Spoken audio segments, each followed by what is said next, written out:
Baik, Assalamualaikum warahmatullahi wabarakatuh. Selamat datang dan selamat bergabung pada sesi ke-8 setelah UTS. Bagaimana sukses UTS-nya?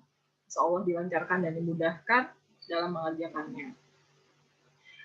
Pada sesi ini saya akan melanjutkan pemaparan terkait Sudden Point Text, gitu ya, aplikasi teks.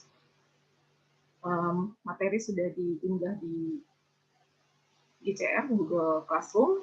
Silakan diakses, dibaca, dicermati, dan dipahami. Kemudian silakan kerjakan latihan tugas mandiri dan penghayaaannya. Oke, kita buka materinya, yaitu tentang aplikasi dari Cost of Vacation.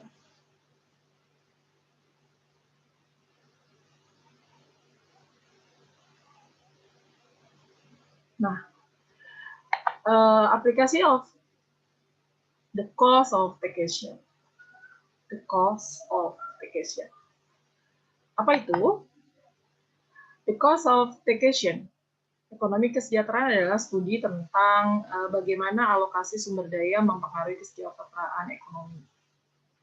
Jadi, ketika pembeli dan penjual menerima keuntungan dari mengambil bagian dalam pasar, kemudian keseimbangan di pasar memaksimalkan kesejahteraan yang terjadi pada si penjual dan pembeli. Kemudian, ada istilah death weight loss of vacation. Jadi, angka kematian atau death weight, bobot berat yang terjadi pada pajak. Bagaimana pajak mempengaruhi kesejahteraan ekonomi para pelaku yang ada di pasar. Nah, disebutkan tidak masalah apakah pajak atas barang dibebankan pada pembeli atau penjual barang. Harga yang dibayar pembeli dan harga yang diterima penjual turun. Itu masalah yang penting pada death weight loss of vacation. Saya akan buka lebar ya. Oke. Di sini jelas bahwa tidak masalah apakah pajak atas barang dibebankan pada pembeli atau penjual, dibayar pembeli dan harga yang diterima oleh penjual turun. Sekarang kita lihat. Ini adalah garis supply. Dari kiri bawah ke kanan atas. Kemudian dalam gambar ini akan menyajikan mengenai efek daripada pajak. Oke. Dan ini adalah garis demand. Dari kiri atas ke kanan bawah. Nah, di sini kita ketemu. Ini yang kita pelajari adalah titik keseimbangan atau equilibrium. Harga dan kuantiti tanpa adanya pajak. Tadi ingat ya, apa sih pengaruh dan efek dari pajak terhadap perubahan pada pricing dan kuantiti? Oke, lihat ya garis yang berikutnya. Ini adalah size, ukuran dari pengenaan pajak. Nah, price buyer pay, jadi pembeli menjual, dan di sini adalah price seller receive. Jadi ini adalah posisi atau keadaan di mana si pembeli membayar. Kemudian ada pajak. Akhirnya yang diterima oleh si penjual adalah sebesar P yang di sini. Kebayang ya ilustrasi daripada perubahan adanya pajak. Kemudian, bagaimana efek dari pengenaan pajak pada market participant? Pajak menempatkan irisan antara harga yang dibayar pembeli dengan harga yang diterima oleh penjual.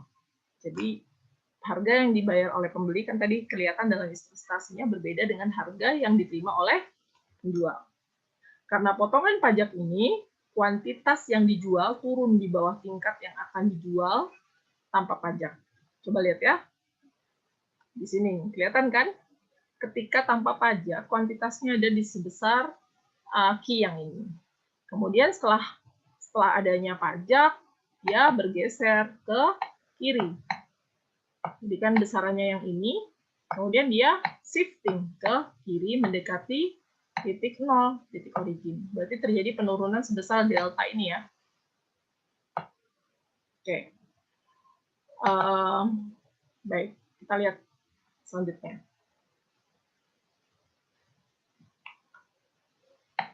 Dalam posisi yang ini, ada perubahan yang terjadi, perilaku yang terjadi, karena tadi harga yang dibayar berbeda dengan harga yang diterima, atau harga pembeli berbeda dengan harga penjualannya. Nah, how tax affect market participant? Jadi tax revenue, penerimaan pajak. Ini adalah T adalah the size of the tax, ukuran dari pajak. Kemudian Q adalah the quantity of the goods sold, jadi jumlah dari barang yang terjual. Kemudian tax dikalikan the goods sold, itu adalah the government tax revenue. Jadi penerimaan pemerintah, penerimaan pajak, penerimaan pemerintah atas pajak itu diperoleh dari size of the tax dikalikan good sold, jadi barang yang terjual. Oke, di sini ada supply lagi. Tax revenue-nya kita bisa dapat ilustrasinya seperti ini. Supply kiri bawah ke kanan atas, kemudian ada demand dari di atas ke kanan bawah. Ini ada yang tadi kita gambarkan price buyers pay dan price sellers receive. Kemudian quantity without tax dan quantity with tax. Size tag. Nah, ini adalah quantitative source. Jadi key yang di sini. Kelihatan ya? Oke. Ini adalah, yang pink ini adalah tax revenue. Jadi, besarnya key, quantity of source, dikalikan size of the tax. Oke. Sekarang kita lihat bagaimana pajak mempengaruhi kesejahteraan. Supply, kemudian ini adalah demand with the tax, quantity with the tax, kemudian price buyer pays, price sellers receive. Oke, lihat ya, A, B, C, D, E, F. Yang pink, ini adalah mempengaruhi kesejahteraan sebesar ini. Jadi ini adalah government revenue, effect of tax, kemudian CF ini adalah besarnya terhadap, pengaruhnya terhadap kesejahteraan. How tax make market participants. Jadi kalau kita bicara mengenai change in welfare, death weight loss atau bobot mati, angka mati gitu ya, is the fall in total surplus that results from a market distortion. Jadi penurunan surplus konsumen sebagai bagian dari distorsi atau pengurangan pada pasar, seperti pada tax. Ya, kita lihat persamaannya. With the tax, jadi surplusnya adalah ABC. Kemudian with tax cuma I, jadi ada perubahan pada BC. Kita lihat ya. Ini surplus konsumen. ABC. Kemudian kalau kita lihat lagi produser surplus DEF lagi ya. Jadi yang ABC ini adalah surplus konsumen. EDF adalah surplus produsen. Nah, kalau sejahteraannya yang diperoleh kan cuma sebesar ini surplus konsumennya karena adanya pajak. Jadi kalau kita lihat di sini ya gambarnya, with tax hanya A dan with tax hanya F. Kemudian revenue tanpa pajak bagi pemerintah none. Kemudian dengan tax adalah BD dan perubahannya ini. Surplusnya total berubahnya C dan E. Jadi kita lihat gambar tadi, C dan E total. Surplus perubahannya A, B, D, F. Oke. Ya. Perubahan yang terjadi dengan pajak ini. Jadi yang tidak ada seperti itu. The area CDE shows the fall in surplus and is the deadweight loss of the tax. Jadi CE ini adalah penurunan pada tingkat deadweight loss-nya dari sini. Perubahan yang terjadi. Oke. The change in total welfare include perubahan pada kesejahteraan secara menyeluruh. Tadi lihat ya, consumer surplus bergeser, producer surplus juga, penerimaan juga ada perubahan. Kemudian the losses to buyers and sellers exceed, di luar pada penerimaan yang diperoleh oleh pemerintah. Kemudian this fall in total surplus is called, jadi penurunan pada surplus baik pada produser atau konsumer itu disebut deadweight loss. Oke. Deadweight loss and the gain from trade. Jadi tadi keseluruhan penurunan yang surplus yang diperoleh oleh konsumen dan produser menyebabkan kerugian bobot mati karena mencegah pembeli dan penjual menyadari sebagian keuntungan dari perdagangan. Kita lihat deadweight loss-nya pada gambar keempat. Oke, seperti yang tadi digambarkan terus. Ya, penurunannya reduction. Jadi kalau disebut reduction, penurunan pada quantity akibat adanya pajak itu sebesar Q2-Q1. Sales of tax. Nah, ini adalah biaya cost to sellers, penjual. Jadi beban siapa? Penjualnya ya, karena dia menurunkan jumlah si quantity yang terjual. Ini adalah nilai yang dapat dibeli pembeli, value of buyers. Oke, di situ ada loss gain from trade. Jadi yang kita terima dari perdagangan itu hilang sebesar perubahan ini. Oke. Nah, sekarang determinant of the deadweight loss. What determine whether the deadweight loss from a tax is large or small? Jadi magnitude of the deadweight loss depend on how much the quantity supply and the quantity demand respond. Jadi magnitude pusat perhatiannya kerugian itu tergantung kepada apa yang menjadi berapa banyak quantity yang dibeli penjual atau permintaan quantity yang disiapkan dijual oleh si produser dan permintaan penjual atas perubahan harga yang terjadi. That in turn, penurunan depend on the price elasticity, jadi tergantung pada elastisitas penjualan dan penerimaan. Oke, ini adalah inelastis, ingat ya, yang tegar atau berdiri tegak atau cenderung dia vertikal itu disebut inelastis. Size of tax, kemudian ada perubahan. When supply is relatively inelastic, jadi kalau dia tidak terlalu responsif terhadap perubahan harga, maka bobot mati atau kerugian itu tidak terlalu gede. Jelas ya, karena kan tidak ada perubahan yang cukup berarti pada jumlah kuantitinya. Gitu. Nah, kalau elastis, kita lihat distortion, penurunan gitu pada kondisi elastis seperti ini. Size of tax, kemudian ini lebih besar gitu. When supply is relatively elastis, jadi peka terhadap perubahan harga, maka loss of deadweight loss-nya gede. Ini elastis demand. Oke. Size sama ya. Small, karena perubahannya relatif kecil, jadi tidak peka terhadap perubahan harga, maka disebut semakin tidak peka terhadap perubahan harga, deadweight loss semakin kecil. Besar.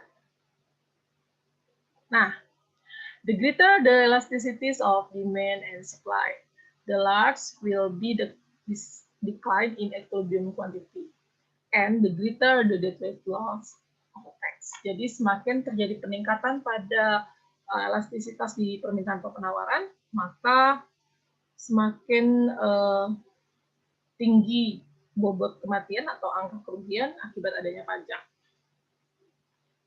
Oke, death rate loss. Ini perdebatannya, beberapa ekonom berpendapat bahwa pajak tenaga kerja sangat terdistorsi dan percaya bahwa penawaran tenaga kerja lebih elastis. Kemudian, some example, contoh dari pekerja yang merespon pada insentif ya. Contohnya, workers who can adjust the number of hours. Jadi mereka dapat menyesuaikan banyaknya jumlah jam kerjanya. Kemudian, keluarga yang mungkin merespon adalah dengan second income, pendapatan kedua atau second earnings. Kemudian elderly who can choose when to retire. Jadi itu adalah lansia yang memilih angka pensiun. Kemudian workers in the underground economic, pekerja yang bekerja di ekonomi yang bawah tanah atau illegal activity. Itu juga respon. Oke. Dengan setiap kenaikan tarif pajak, bobot mati atau death rate loss meningkat lebih cepat daripada ukuran pajak. Jadi efek dari pengenaan pajak itu gede juga ya terhadap pergerakan value to transaction for buyers and sellers. Small tax, kita bicara county tax of different size pada pengenaan pajak di ukuran yang berbeda. Yang smallnya, death rate loss-nya sebesar ini, kelihatan ya. Tax revenue, ini small tax kondisinya. Kemudian medium tax,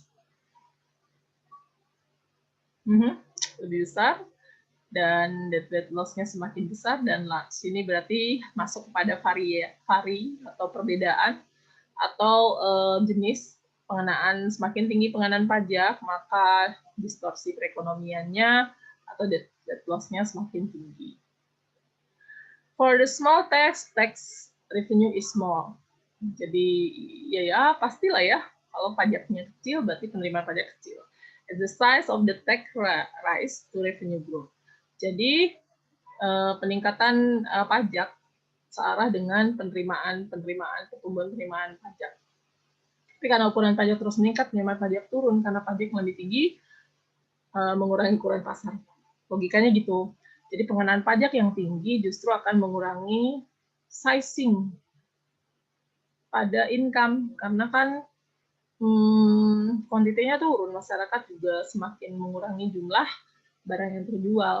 Dan secara surplus mereka juga berkurang. Tadi kita ngelihat ya, titik death rate loss-nya adalah death waste revenue, ini adalah kurva Laffer, bukan lapar ya, Laffer curve.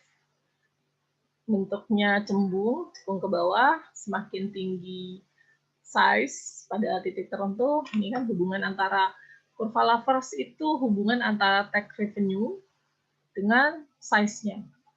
Jadi kalau size-nya semakin banyak, maka revenue-nya turun. Oke, saya ulang. Hubungan Laffer curve itu hubungan antara penerimaan pajak dan pengenaan pajak atau tax size. Jadi kalau tax-nya kecil, ya penerimaan tambah banyak secara kuantitas gitu. Nah, kalau pengenaan size-nya gede, ya pasti revenue-nya kecil. Kenapa? Karena size, quantity dari produktivitas masyarakat jadi semakin berkurang. Tadi kan geser kuantitinya. Kemudian harga yang terjadi antara buyers dan sellers. Satu ukuran pajak meningkat, kerugian bobot mati cepat menjadi besar. Sebaliknya, penerimaan pajak pertama kali meningkat dengan ukuran pajak, tapi kemudian semakin besar dan akhirnya turun penerimaannya ya. Oke, case study The Laffer Curve menggambarkan hubungan antara tarif pajak dan penerimaannya. Kemudian supply side ekonomi mengacu pada pandangan Reagan dan Laffer yang mengusulkan bahwa pemotongan pajak akan mendorong lebih banyak orang untuk bekerja. Dan demikian potensi peningkatan pajak dapat terjadi. Oke, ini adalah summary-nya. Pajak atas suatu barang mengurangi kesejahteraan penjual dan pembeli. Kemudian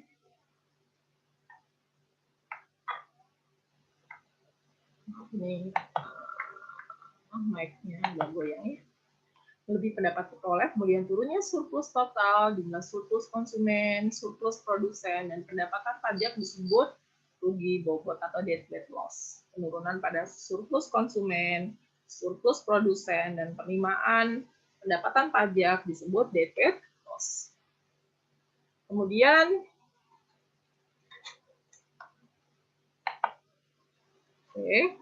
perubahan perilaku mengecilkan ukuran pasar di bawah tingkat memaksimalkan surplus.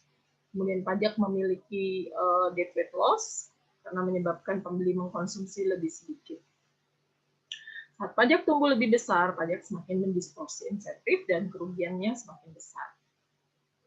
Tax revenue rise with the size of tax. Jadi kayak kurva Laffer tadi, semakin dia bertambah size-nya, maka revenue-nya semakin turun. Nah, tetapi akhirnya pajak lebih besar mengurangi pendapatan. Itu dari saya mungkin cukup sekian.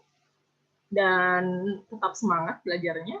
Hari ini kita dapat pembelajaran terkait aplikasi pengenaan pajak pada permintaan dan penawaran, apa efeknya kepada kesejahteraan ekonomi, kemudian apa saja yang mungkin hilang, dan peluang yang terjadi. Kita juga mengkaitkan dengan elastisitas, hubungan antara small tax dengan elastisitas yang terjadi atau size-nya. Demikian hari ini, semangat belajarnya. Sampai ketemu lagi di sesi berikutnya. Terima kasih, mohon maaf jika ada kekurangan. Wassalamualaikum warahmatullahi wabarakatuh. Sampai ketemu lagi, salam sehat.